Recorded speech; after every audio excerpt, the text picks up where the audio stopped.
गीता अध्ययन के सेशन में आप सभी का स्वागत, जहां हम राणा सर के साथ भगवत गीता के तीसरे अध्याय को जानने का प्रयास कर रहे हैं। सर को प्रणाम और निवेदन कि आज के सेशन की शुरुआत करें।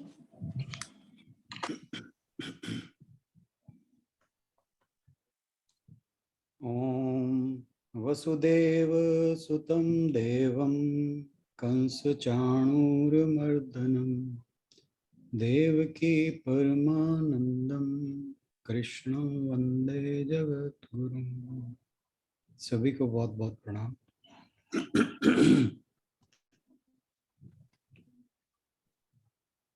हम भगवत गीता जी के तीसरे अध्याय पर चर्चा कर रहे हैं और हमने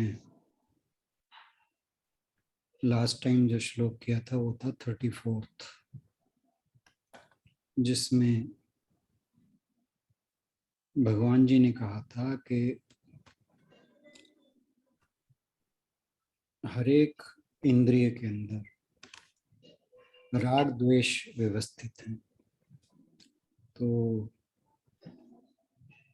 जो मनुष्य है उसको उन दोनों के वश में नहीं होना चाहिए, क्योंकि वो दोनों ही जो हमारा आध्यात्मिक मार्ग है उसमें वो बाधा हैं और शत्रु कहा जा सकता है।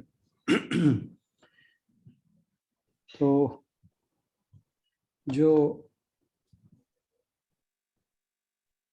कहा कि राग द्वेष का विवेक पूर्वक इनको अगर नियंत्रित कर लेता है कोई, तो वह परमात्मा को प्राप्त हो सकता है। और भगवान जी ने अर्जुन से कहा कि क्योंकि तुम युद्ध से पलायन का सोच रहे हो, लेकिन जो तुम्हारी प्रकृति है, स्वभाव है, वो क्षत्रिय का है, और एक क्षत्रिय के लिए युद्ध से पलायन जो है वो उसकी प्रकृति के अनुरूप नहीं। तो तुम्हें राग और द्वेष छोड़कर अपना कर्तव्य कर्म करना चाहिए। तो क्योंकि जो स्वभाव है या प्रकृति है उसी के अनुसार मनुष्य के मन में विचार उठता है, विचार के अनुसार ही उसके शब्द जो हैं वो उत्पन्न होते हैं, शब्दों के अनुसार ही मनुष्य के कर्म जो हैं वो संपादित होते हैं। तो जो क्षत्रिय है उसका युद्ध करना एक स्वभाव है।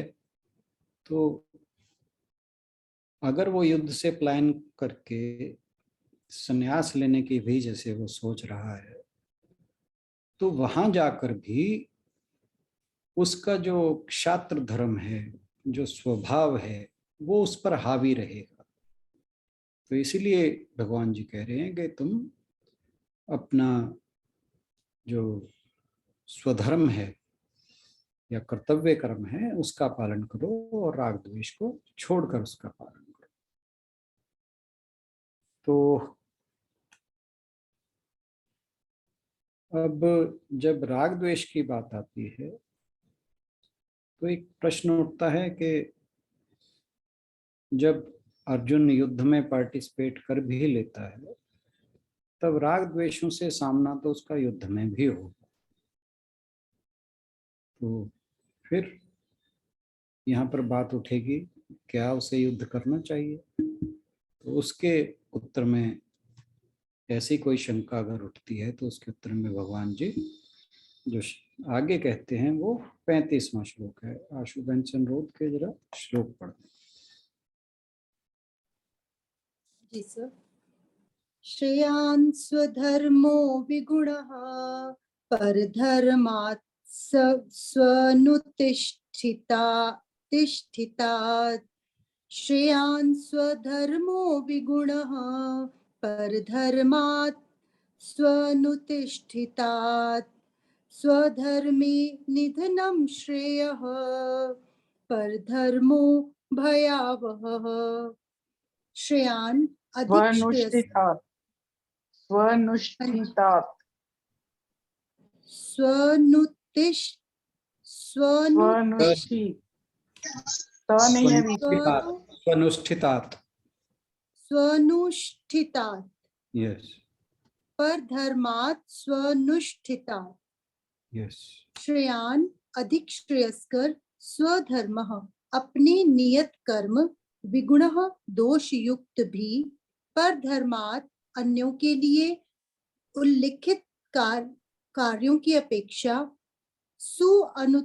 अनुष्ठितात् भली भांति संपन्न स्वधर्मे अपने नियत कर्मों में निधनम विनाश मृत्यु श्रेयः श्रेष्ठतर परधर्मः अन्यों के लिए नियत कर्म भय आवह खतरनाक या डरावना अपने नियत कर्मों को दोषपूर्ण ढंग से संपन्न करना भी अन्य के कर्मों को भली भांति करने से श्रेयस्कर है।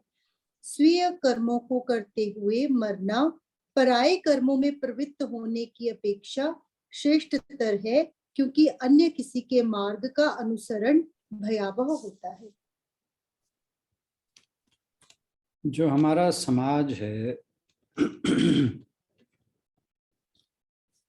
वो एक शरीर की ही एग्जाम्पल ले सकते हैं उसमें कि उसके जितने भी अंग हैं उनका हर एक का अपना अपना कर्म है। हमारी जो बुद्धि है उसका अलग काम है, हार्ट का अलग काम है, लीवर का अलग काम है, हाथ का अलग है, पैर का अलग है, किडनीज का में तो से कि हमारे जितने भी बॉडी पार्ट्स हैं सबका अलग अलग काम है। और जब ये सभी जो इनका काम है उसके अनुसार कर्म करते हैं, जो काम करते हैं, क्रिया करते हैं, तो हमारा जो शरीर है वो बड़े सुचारू ढंग से काम करता है। ऐसे ही जो मानव समाज है वो भी इसी प्रकार चलता है। जो उसके अलग अलग अंग हैं अगर वो सुचारू रूप से कार्य करते रहें तो मानव समाज भी सही ढंग से काम करता है। तो अगर हमारा शरीर है उसमें से कोई एक कहे कि भाई मेरी इम्पोर्टेंस ज़्यादा है, दूसरा कहे मेरी ज़्यादा है, या कहे कि नहीं ये नहीं इसका इतना काम नहीं है जितना मैं करता हूँ, तो जो शरीर है वो ढंग से काम करना बंद कर देगा। तो जो अर्जुन है वो भी कुछ इसी प्रकार की बात कर रहे हैं। अर्जुन का जो उसके कर्तव्य कर्म है, क्षत्रिय होने के नाते वो युद्ध कर रहा है, लेकिन वो भगवान जी से पूछ रहा है कि अगर मैं संन्यास लेकर ब्रह्म ज्ञान की प्राप्ति कर लूं तो इसमें बुराई क्या है। तो यानी वो युद्ध को छोड़कर जाने की भगवान जी से बात कर रहा है।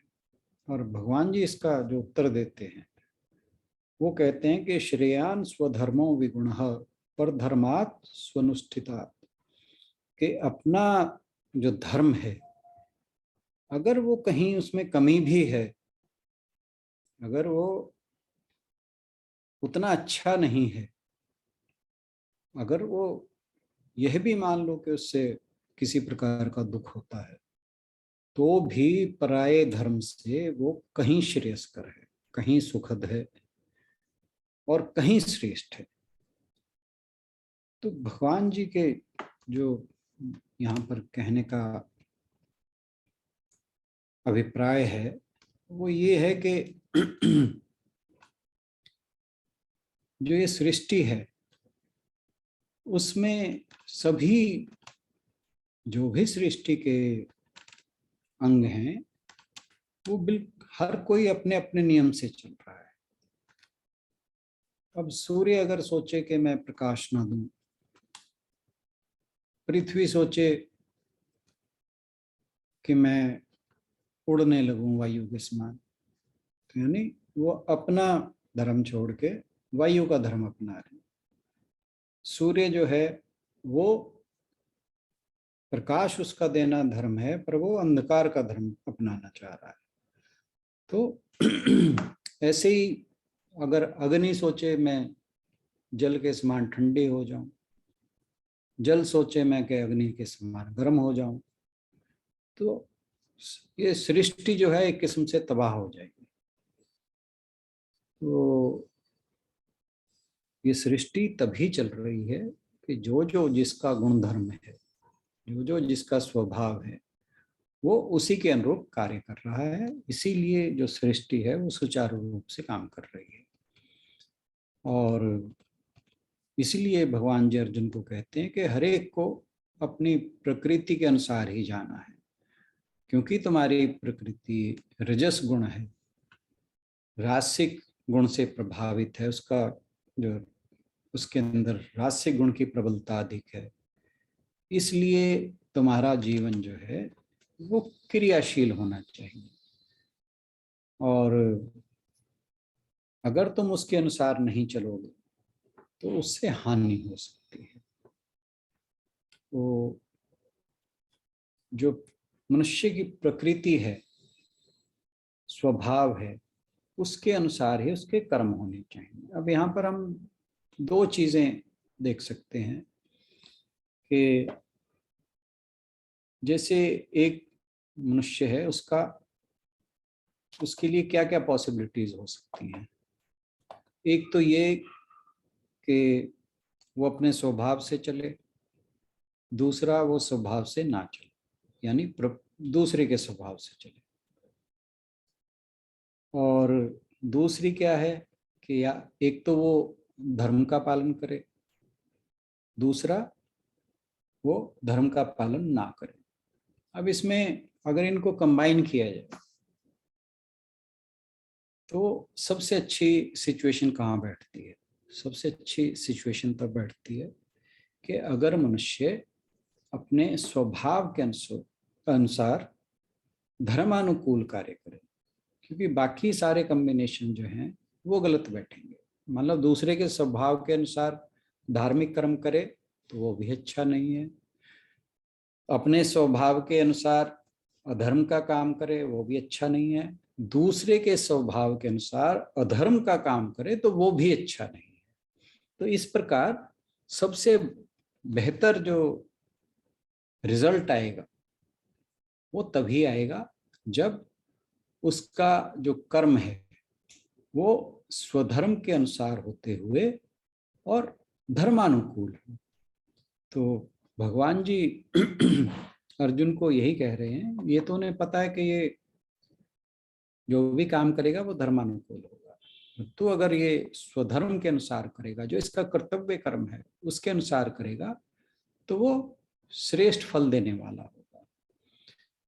तो हम इसको एक एग्जाम्पल के साथ ले सकते हैं कि मान लीजिए आपको दिल्ली जाना है, तो यहाँ पर दो चीजें काम करेंगी। एक तो आपका स्वभाव, और दूसरा जो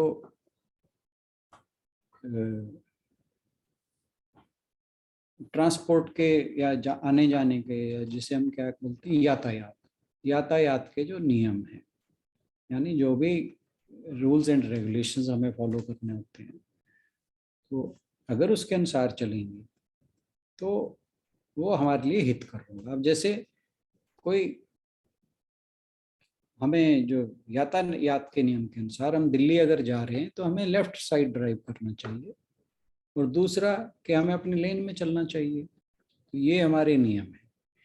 अगर हम गलत लेन में चलते हैं, गलत साइड से चलते हैं, तो उससे निश्चित है कि अपना तो नुकसान होगा ही, हम एक्सीडेंट करेंगे, हमारा नुकसान होगा, परंतु एक्सीडेंट जिसके साथ होगा उसका भी होगा। और हो सकता है कि एक एक्सीडेंट के कई बार क्या होता है कि बहुत सारे एक्सीडेंट हो जाते हैं, अगर जैसे एक्सप्रेस वेज होती हैं, और ऐसा हमने बहुत बार सुना भी है, पढ़ा भी है, न्यूज़ में भी आता है।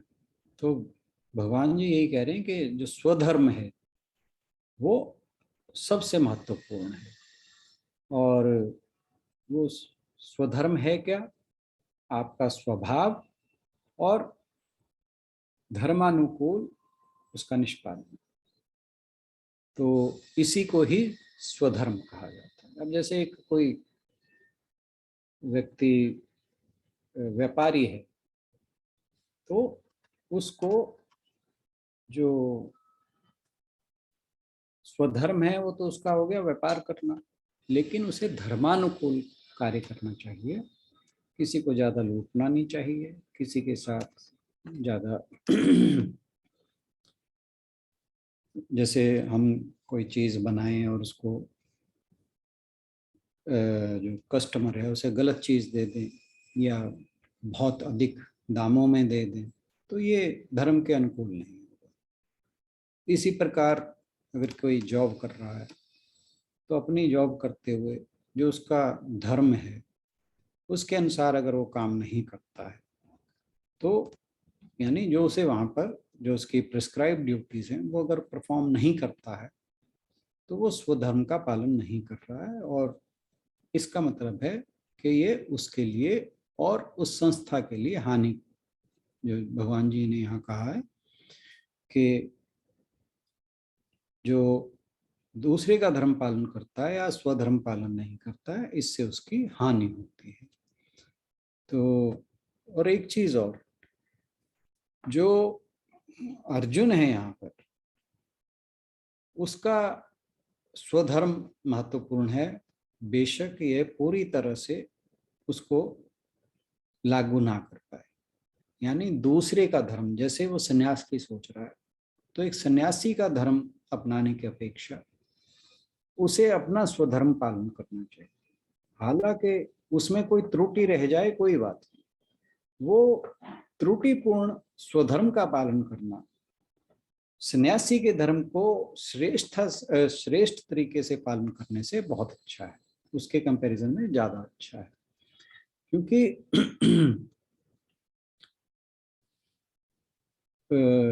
जो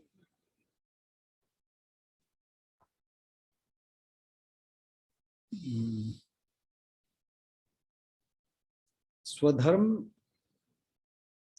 भले ही पूरी तरह से, यानी मैंने जैसे कहा कि त्रुटिपूर्ण तरीके से किया जाए, वो दूसरे के धर्म को पालन करने से ज्यादा श्रेयस्कर है। और जैसे हम एक बात करें कि जैसे गाय का दूध और भैंस के दूध की बात करते हैं, कि अगर अब मान लीजिए गाय भी पशु है और भैंस भी पशु है, तो हम सोचेंगे पशुओं का दूध तो एक जैसा ही है, लेकिन गाय का जो स्वभाव है या प्रकृति है वो भैंस के स्वभाव या प्रकृति से बिल्कुल डिफरेंट है। तो उनका दूध जो है वो एक जैसा नहीं हो सकता। तो जो विवेकी व्यक्ति है वो उसी हिसाब से सोच कर कि क्या करना चाहिए क्या नहीं करना चाहिए, उसी तरह से काम करता है। और जो धर्म है वो मनुष्य के धर्म 5 प्रकार के बताए गए हैं। पहला है वर्ण धर्म, दूसरा है आश्रम धर्म, तीसरा है वर्ण आश्रम धर्म, और चौथा है गुण धर्म, और पांचवा है नैमित धर्म।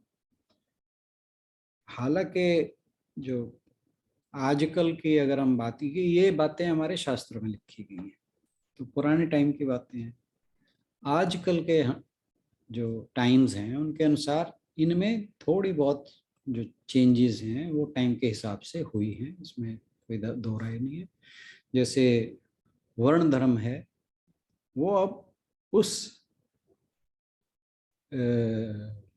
कड़ाई से उसका पालन नहीं होता जैसे पहले हुआ करता था। और बीच में जो टाइम्स आए हैं, बीच में जो समय आया है, उसके अंदर हमारी वर्ण व्यवस्था जो है वो बहुत ज़्यादा कठोर हो गई थी। यानी कठोर का मतलब ये है कि पहले जो मनु की व्यवस्था थी उसमें ये था कि हमारे वर्ण व्यवस्था के 4 अंग थे। सबसे पहले आता था ब्राह्मण, दूसरा क्षत्रिय और तीसरा वैश्य और चौथा शूद्र। अब धीरे धीरे ये व्यवस्था जो है वो, पहले तो ये था कि जो जिस तरह का कर्म कर रहा है उसे उसी प्रकार का उसका वर्ण होगा। तो धीरे धीरे इसके अंदर जो बुराई आई वो ये कि जो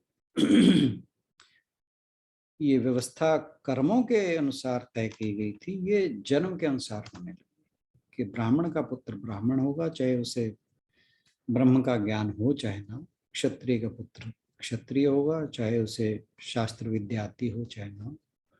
वैश्य का पुत्र वैश्य होगा, चाहे उसे व्यापार की एबीसी आती हो चाहे ना। और जो शूद्र है, जो वर्किंग क्लास है, उसका पुत्र वर्किंग क्लास में ही जाएगा, चाहे वो कितना ही ज्ञानी हो या कितना ही शास्त्रों का ज्ञाता हो या कितना ही उसे वाणिज्य की या व्यापार की जानकारी। जबकि जब ये व्यवस्था लागू हुई थी तो इसमें जो इंटर ट्रांसपोर्टेशन ईजी था कि जो, अब जैसे कोई क्षत्रिय, जैसे विश्वामित्र जी की बात करते हैं कि वो क्षत्रिय पैदा हुए थे परंतु ब्रह्म ऋषि कहलाए। तो हालांकि इसके लिए बहुत तपस्या, बहुत मेहनत की जरूरत है। कोई विश्वामित्र क्षत्रिय से ब्राह्मण ऐसे नहीं हो जाता, उन्होंने बहुत तपस्या की इसके लिए। ऐसे ही जो रत्नाकर डाकू था वो वाल्मीकि जी बन गए। तो ऐसे पहले बहुत एग्जाम्पल हैं जहाँ जो वर्ण व्यवस्था के अंदर एक से दूसरे वर्ण में जाना पॉसिबल था, डिपेंडिंग अपॉन कि उनके एक्शंस क्या हैं या वो किस प्रकार के कर्म करते हैं। लेकिन धीरे धीरे जब इसके अंदर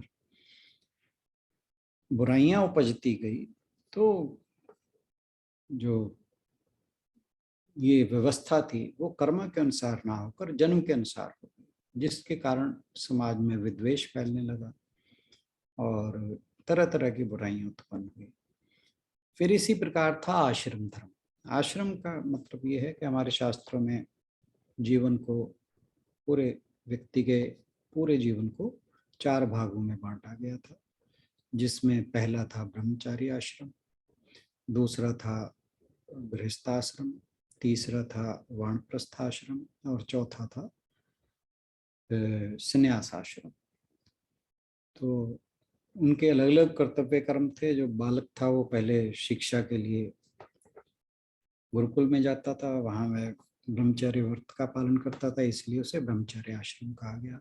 उसके बाद विवाह के उपरांत उसका जो घर गृहस्थी चलती थी उसे गृहस्थ आश्रम कहा गया। फिर एक सर्टन एज के बाद जब उसकी जो घर की जिम्मेदारियां थी वो पूरी हो जाती थी तो वो वानप्रस्थ आश्रम था, जिसे कहा कि वन में जाकर जो है अपना ध्यान जो है वो भगवान में लगाया जाए। और फिर वहीं से जो नेक्स्ट स्टेज थी वो संन्यास आश्रम थी। हालांकि इसमें भी जंप करना जो था पॉसिबल था। अब आता है वर्ण आश्रम धर्म। वर्ण आश्रम धर्म में क्या है कि वर्ण के अनुसार आश्रम धर्म, जैसे कि एक जो ब्राह्मण गृहस्थ है उसका धर्म एक क्षत्रिय गृहस्थ से अलग होगा। ये एक एग्जाम्पल है समझने के लिए। तो ये था वर्ण आश्रम धर्म। फिर है गुण धर्म। गुण धर्म जैसे एक राजा है, उसका जो धर्म है वो प्रजा की रक्षा करना है, चाहे उसका कोई भी वर्ण हो, चाहे कोई भी उसका आश्रम हो, कोई भी वर्ण आश्रम धर्म। फिर है नैमित्तिक धर्म। नैमित धर्म जो है वो है, जैसे मान लीजिए कोई लेडी जो है वो वर्किंग क्लास में है, तो जो मान लीजिए जिस प्रकार की उसकी जॉब है तो वहाँ का जो प्रिस्क्राइब ड्यूटीज हैं वो तो हो गया उसका कर्तव्य कर्म या स्वधर्म। लेकिन at some stage she decides कि वो तो माँ बनना चाहती है। तो उस समय जब वो माँ बनने की स्थिति में पहुंच जाती है तो वहाँ पे जो उसकी ड्यूटीज हैं वो अपने बच्चे का लालन पालन है, तो वो उसका निमित्त धर्म हो गया। तो इस प्रकार हमारे जो शास्त्र हैं उसके अंदर मनुष्य के 5 प्रकार के धर्म बताए गए हैं। तो जो इन धर्मों का ठीक तरीके से, विधि पूर्ण तरीके से पालन करता है तो कहा जाता है कि उसके लिए ये लोक और परलोक वो दोनों में ही सुखी रहता है। तो भगवान जी कह रहे हैं कि तू गृहस्थ है और क्षत्रिय है, तो तेरे लिए जो युद्ध करना है वो तेरा स्वधर्म है, और इसलिए अगर तू युद्ध को छोड़ देगा तो तेरी इस लोक और परलोक दोनों में तेरी हानि होगी। और इसमें एक चीज जो ध्यान रखने की बात है, इसका मतलब ये है कि अगर कोई व्यक्ति ये नहीं कि जो उसका लाइफस्टाइल चला रहा है उसे ही फॉलो करता रहे, उन्नति करने का या शिखर पर चढ़ने का उसके पास हमेशा एक अपॉर्चुनिटी है और ऑप्शन है, डिपेंडिंग अपॉन कि वो कितनी मेहनत करता है। तो लेकिन वो जैसे कहा जाता है कि दूसरे के महलों से अपनी झोंपड़ी अच्छी, तो ऐसा नहीं कि अपनी झोंपड़ी छोड़ दे कि मैं तो महल में ही रहूंगा और ना महल ही रहे, वो कहते हैं ना घर, ना घर का ना घाट का, तो इस तरह नहीं होना चाहिए। हालांकि उसे जो झोपड़ी में रह रहा है, महलों का किसी मतलब महल में जाने का प्रयास उसके लिए ये नहीं है कि वो नहीं करना चाहिए, जरूर करना चाहिए, परंतु धीरे धीरे अपनी झोंपड़ी को भी महल बनाने का प्रयास करना चाहिए, बजाय जो झोंपड़ी है उसे छोड़ के भाग जाए। तो यही बात जो है अर्जुन को समझाई जा रही है कि तुम जो तुम्हारा स्वधर्म है उसका पालन करना ज्यादा आवश्यक है, बजाय तुम जो संन्यास आश्रम में जाने की सोच रहे हो। और इसके लिए हमारे जो इतिहास के उसके अंदर बहुत से एग्जाम्पल्स हैं। जैसे राजा हरिश्चंद्र थे, उन्होंने जो अपना कर्तव्य कर्म था उसके पालन के लिए अपने आप को बेच दिया एक डोम के घर। फिर जब उसके पत्नी जो थी, पत्नी को भी बेच दिया। जो पत्नी के पुत्र की जब मृत्यु हुई, जब जब उसका अपना पुत्र था जब, और वो पत्नी के पास था, जब उसकी मृत्यु हुई तो क्योंकि वो डोम के पास थे, डोम में जो शमशान में काम करने वाला है, तो वो जो शमशान में काम करने वाला डोम था उसके यहाँ दास बनकर रह रहे थे। तो जब उनके पुत्र की मृत्यु हुई जो उनके पत्नी के पास था, तो उन्होंने अपनी पत्नी से भी पुत्र के क्रियाक्रम के लिए जो कर लेना होता है डोम के लिए, वो उसके लिए भी नहीं छोड़ा था। तो ऐसे ही अब जो राजा दशरथ थे, उन्होंने अपनी जान दे दी, परंतु वचन का पास जो जो उन्होंने वचन दिया था कैकेयी को, उससे उन्होंने मुख नहीं मोड़ा, अपने वचन का पालन किया। ऐसे ही राजा बलि ने भी जब बामन भगवान जी उनके पास बामन रूप धारण करके भिक्षा मांगने गए थे, तो 2 पग में उन्होंने तीनों लोक नाप लिए थे, और तीसरा पग क्योंकि राजा बलि ने उन्हें वचन दे रखा था, तो तीसरा पग जब रखने की बारी आई तो राजा बलि ने अपने आप को उनके पैर के नीचे रख दिया था।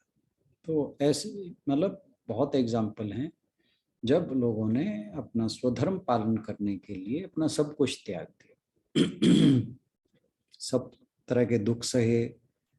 राजा दशरथ ने तो अपने प्राण ही त्याग दिए थे। तो मतलब क्या है कि जो स्वधर्म है उसका पालन करना सर्वश्रेष्ठ है। और फिर कहा कि भगवान जी कह रहे हैं इसके बाद कि स्वधर्मे निधनम निश्रेय, कि अपने धर्म में मर जाना भी हो तो वह भी श्रेयस्कर है। मतलब स्वधर्म का पालन करते करते, जैसे राजा दशरथ की बात हो, उन्होंने अपने वचन का पालन किया, हालांकि उनकी मृत्यु हो गई, लेकिन उन्होंने स्वधर्म का पालन नहीं छोड़ा, अपने वचनों को पूरा किया।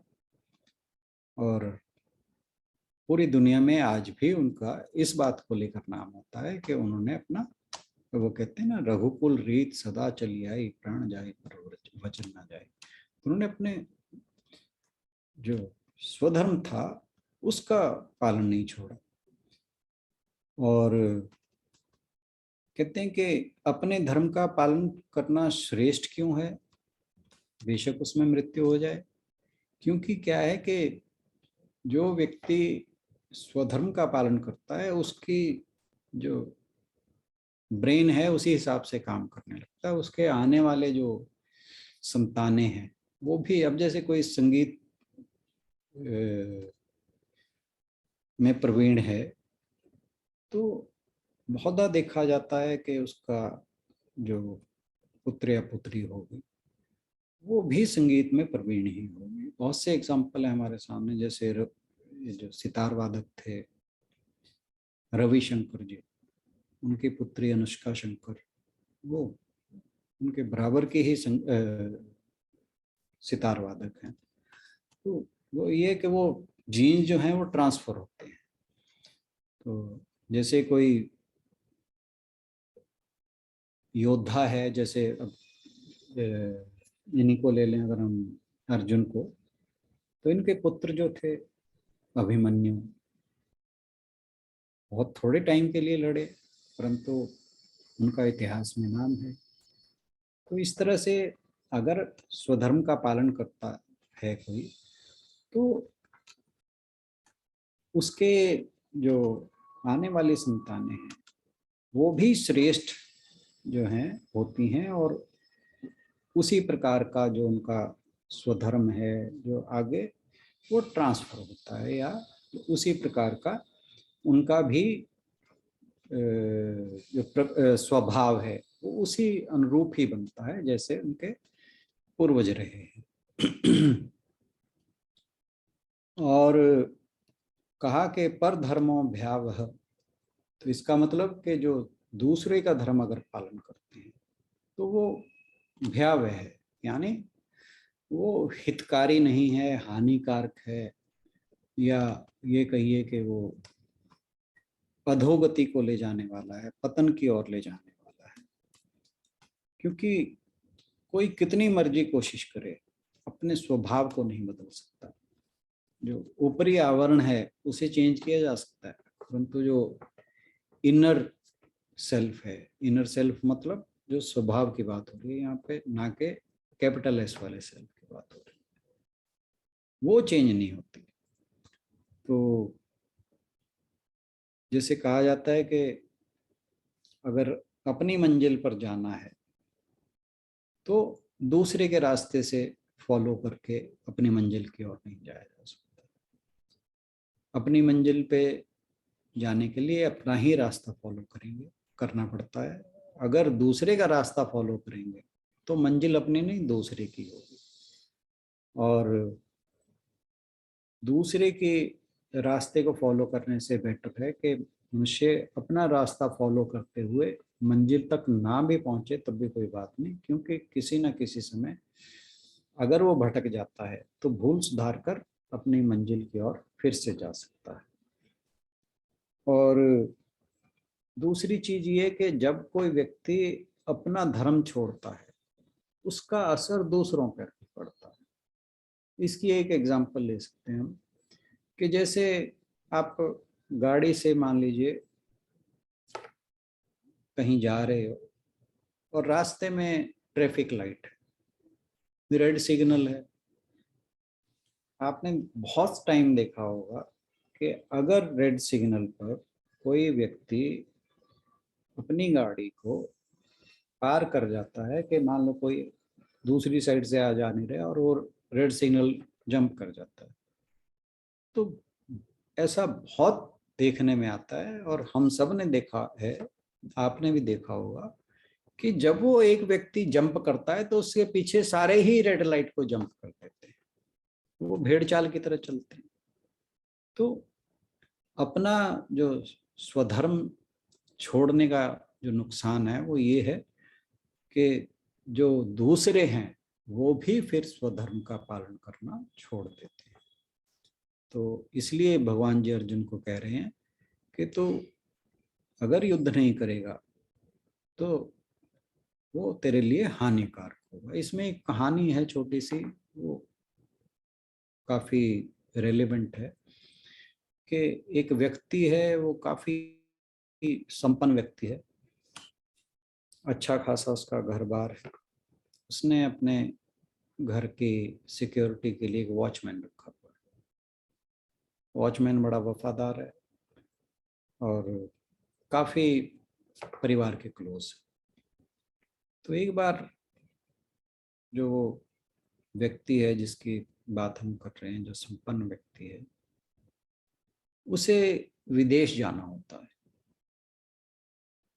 तो जिस दिन, वो बात वॉचमैन को भी पता थी, जिस दिन वो व्यक्ति ने विदेश जाना होता है तो सुबह सुबह आके जो वॉचमैन है वो उसे कहता है कि आज आप विदेश मत जाइए, आप अपनी जो फ्लाइट है उसकी बुकिंग पोस्टपोन कर दीजिए। तो क्योंकि परिवार के क्लोज था वो वॉचमैन, तो वो व्यक्ति पूछता है तुम ऐसा क्यों कह रहे हो? कह रहा है कि मैंने सुबह सुबह आज सपना देखा कि जो आपकी फ्लाइट है वो एक्सीडेंट उसका होने वाला है। तो जो व्यक्ति था वो भी इन बातों में विश्वास करता था कि सुबह सुबह के जो सपने हैं वो सच हो जाते हैं। तो वो व्यक्ति उसकी बात मानकर अपनी जो फ्लाइट है वो कैंसिल कर देता है और इसे संयोग ही कहिए कि जो उसकी फ्लाइट है वो एक्सीडेंट हो जाता है उसका, और उस प्लेन में जितने भी यात्री होते हैं सबकी डेथ हो जाती है। तो वो जो वॉचमैन है वो बहुत खुश होता है। खुश इस बात से नहीं कि वो एक्सीडेंट हो गया, कि वो खुश इस बात से होता है कि मैंने अपने मालिक को बचा लिया जो मुझे सपना आया। उसे लगता है कि मेरा जो मालिक है इस बात से प्रसन्न होकर मुझे रिवॉर्ड देगा। तो जी जो उसका मालिक है वो नो डाउट उसे बुलाता है और उसे बहुत बड़ा भारी इनाम देता है और साथ ही उसे कहता है कि तुम आज के बाद इस घर पे वॉचमैन का काम नहीं करोगे, मैं तुम्हें नौकरी से निकाल दूंगा।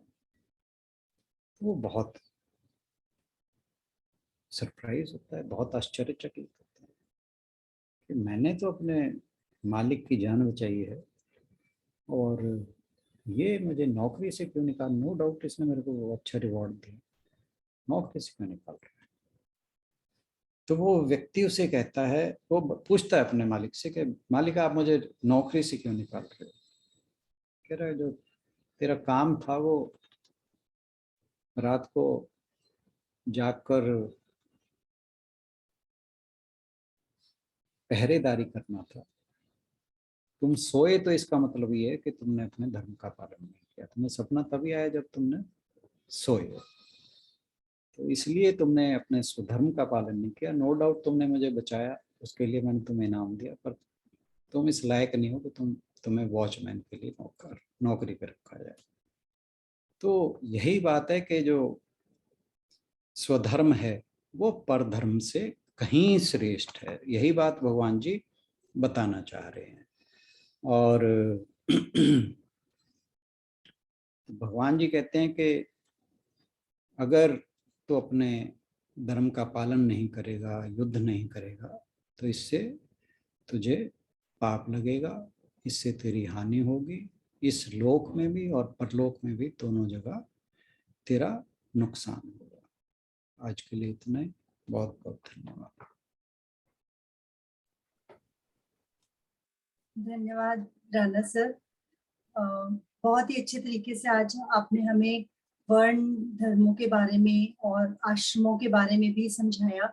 और आप फिर कहेंगे कोइंसिडेंस, लेकिन होता है। आज सुबह दीदी ने अपने सेशन से 5-10 मिनट पहले मुझे फोन किया कि मैं आज सेशन नहीं ले सकती, तो आप ले लो सेशन आज, वो डॉक्टर के वाला।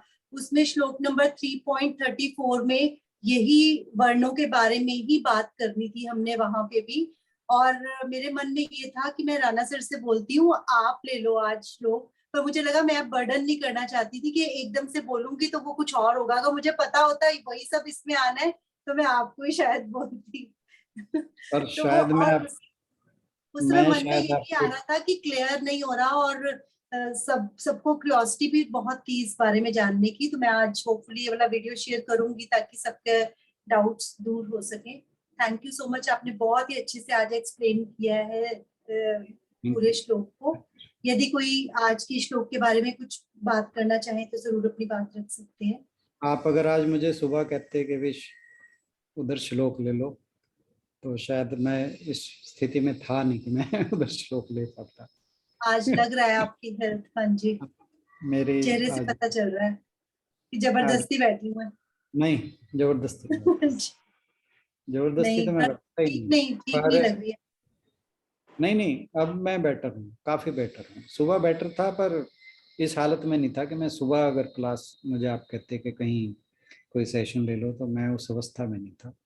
ये थोड़ा सा मैं इस अवस्था में 4-5 बजे के आसपास ही आ पाया हूँ। तो इसीलिए मैं कह रहा हूँ कि अगर आप मुझे सुबह इस बात के लिए कहते तो शायद मैं आज सेशन ना ले पाता। जैसा होता है वो अच्छे के लिए होता है। भगवान जी बहुत सोच समझ कर करते हैं जो भी करते हैं। बट वो जो सुबह क्वेश्चन मन में आ रहे थे उन सबके आंसर्स अभी आपका ये सुनने से व्याख्या सारा क्लियर हो गया। जी, कोई भी अपनी बात कहना चाहे तो जरूर अपनी बात रख सकते हैं।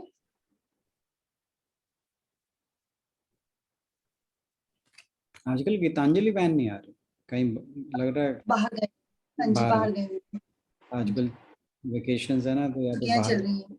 या कोई घर पे आ जाते हैं। चलिए फिर से बात बढ़े समापन की ओर। ओम पूर्णमदः पूर्णमिदं पूर्णात् पूर्णमुदच्यते पूर्णस्य पूर्णमादाय पूर्णमेवावशिष्यते। ओम शांति शांति शांति। हरि ओम। सभी की ओर से सभी को बहुत बहुत प्रणाम और बहुत बहुत धन्यवाद। सभी की ओर से राणा सर का बहुत बहुत धन्यवाद, और आप सभी का भी हर रोज चर्चा में शामिल होने के लिए धन्यवाद। कल मिलते हैं अगली चर्चा में। प्रणाम सर। मैंने आज आपसे एक बात पूछी थी, आपने उसका आंसर नहीं दिया। पहले मैं बंद कर दूं। रिकॉर्डिंग